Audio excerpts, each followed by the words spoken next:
Welcome back, comic book collectors and enthusiasts. My name's Brandon. You're watching M.O.N.Comics.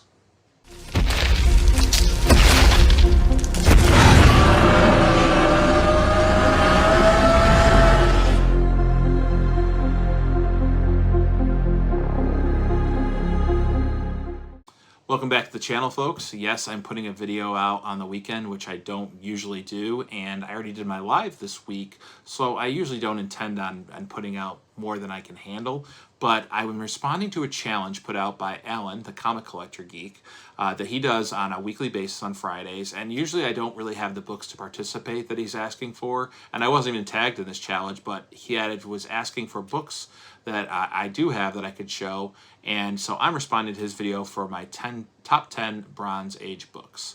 And it's really cool that he suggested this challenge because I've done these books, I've shown these books in videos, but they've all been scattered because I've acquired them at different points in time.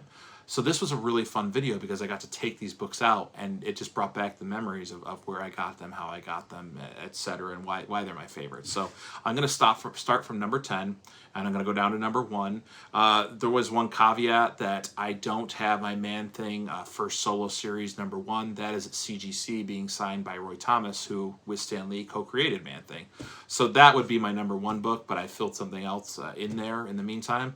I'd like to thank everyone for coming back and watching my channel, watching the live stream, supporting me. I'm on that push to 1,000 subscribers. So if you're watching this, you're not subscribed, if you could please subscribe, throw me a like, and comment which book out of these 10 was your favorite or would you like to have. They're all special to me. I love them all. So let me get right down to it for you. Okay, so my number 10 book is Silver Surfer number 1, volume 2 number 1. It's the first one-shot, and it is a 9.0. It's a beautiful John Byrne cover. I just loved this book when I saw it, and it wasn't super expensive to obtain. I love Silver Surfer. I am a big fan. One of my childhood best friends was a huge Silver Surfer fan and would always tell me how much he liked him. So this was a cool book from the Bronze Age. Really beautiful cover, and can't beat John Byrne's, right, Mr. Akins? So that's my number 10 book. I'm going to go like Allan. I'm going to do no editing and just go right through the books. So my number 9 book is Marvel Presents number 1, Origin and First Appearance of Ulysses Bloodstone. I bought this book myself. I sent it in for grading after it was pressed and cleaned by Jeff at Comic Spa. And it's John Warner's story, Mike Vosberg and Pat Boya art, Gil Kane and Dan Atkins cover. So very cool cover. People know I'm a monster fan. I'm a Werewolf by Night, the movie special from Disney Plus. So Ulysses Bloodstone wasn't alive in this, but he does. You can see the Bloodstone right there. It's a 7.5 because there's a staple detached, and I didn't realize that until after having it pressed and cleaned. I was like, oh, I'm going to grade it anyways. It's still a beautiful piece of comic art. So that is number 9. Number 8 is a beautiful Kirby classic. It is The Demon number 1. So Jack Kirby did the cover and Mike Royer did cover and art. It's the origin first appearance of the Demon, Etrigan, and Randu. So I bought this months ago, and you know, I love Jack Kirby. He's my favorite artist. So to have him on some DC stuff graded, it was really nice. And again, I've loved Etrigan as a character in the Justice League Dark, and the trade dress is just amazing. I'm a horror guy anyway, so this definitely made the cut for number 8. Number 7 is another fun monster book. It's Marvel Premiere number 28. It's the first appearance of the Legion of Monsters. So cover art by Nick Cardy, and inside art by Frank Roberts and Steve Gann, and the story by Bill Mantlo. So this was when Werewolf by Night, Ghost Rider, Morbius, and Man-Thing team up. So it's a CBCS 4.0. I got this for a good deal. You know, God, when I first got back into collecting comics and realized that these guys were all a team. Just a really cool cover. Just an awesome Bronze Age key. So number 6 book is Incredible Hulk Annual number 5. Chris Claremont story, Sal Buscema and Jack Abel art, and Jack Kirby and Frank Giacomo cover.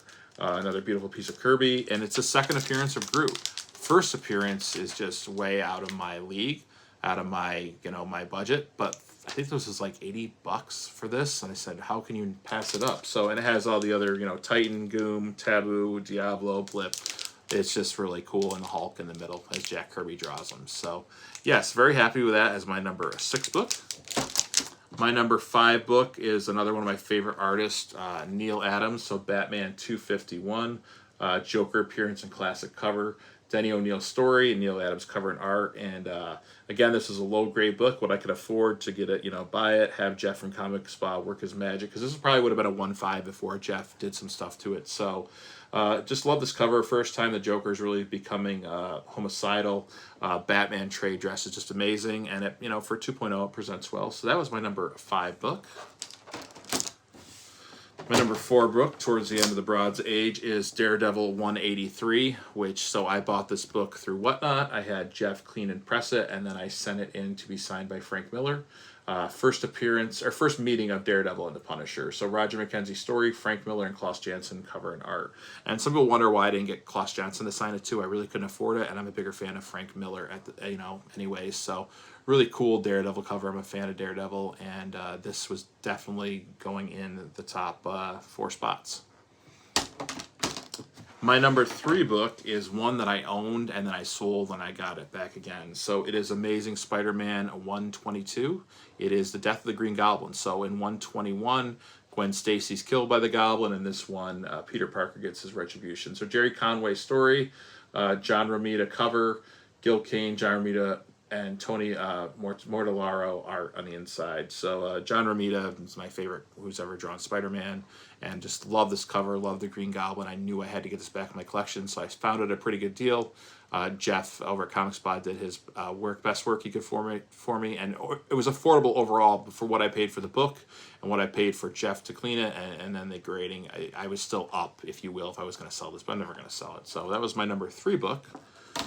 My number 2 book is one I found in the wild myself. It is low grade, but it is Marvel Spotlight number 2. First appearance of Jack Russell as the Werewolf by Night. So just a huge horror monster fan, and to have this, the first appearance of Werewolf by Night, even though it is in low grade and has a lot, I was just worried about the main, it stinks that there's that much damage and chipping down here, but the art of the werewolf itself and the transformation scene, I was just concerned about that. So I got this for what I thought was a really fair deal. So that was my number 2 book. And like I said, my number 1 book would be The Man-Thing, but it's off getting signed. So I substituted that with something even older than that, and that is Adventure into Fear number 10. So Man-Thing first appears in the magazine Savage Tales 1. He's then in a couple issues of Astonishing Tales, 12 and 13, I believe, between his first, appearance and then cover appearance, and then this is his first solo story. So this is pretty significant and important to me. Even though a little more important stuff happens in the 11th issue of Adventures into Fear, I've actually decided to side quest and go after this run. So I actually have a few that I've traded. I'll be talking about in another video when I show them. So that was my number 1 book. I'd like to thank Allan for putting out this awesome challenge. I'm glad I could finally get into it. I'm going to tag, I would like to see the Aussie Comic Book Collector. I'd like to see your top 10 Bronze Age books. I would like to see Romuel, Comics and Food. I'd like to see yours. I haven't talked to you in a while, but I'd love to see your top 10 Bronze Age books. I'd like to make this go viral for Allan. Let's see how many people we can get in on this. And I'll probably tag some more people down in the bottom. Scotty Vaughn, SVaughn82. Show me your top 10 Bronze Age books. We had a really good time on the live stream the other night, so I'd like to see that. So yeah, I just wanted to get this challenge video going. And thanks, Allan, for doing it. I hope everyone has a great extended Labor Day weekend. Stay safe, have fun, and until next time, keep reading those comics.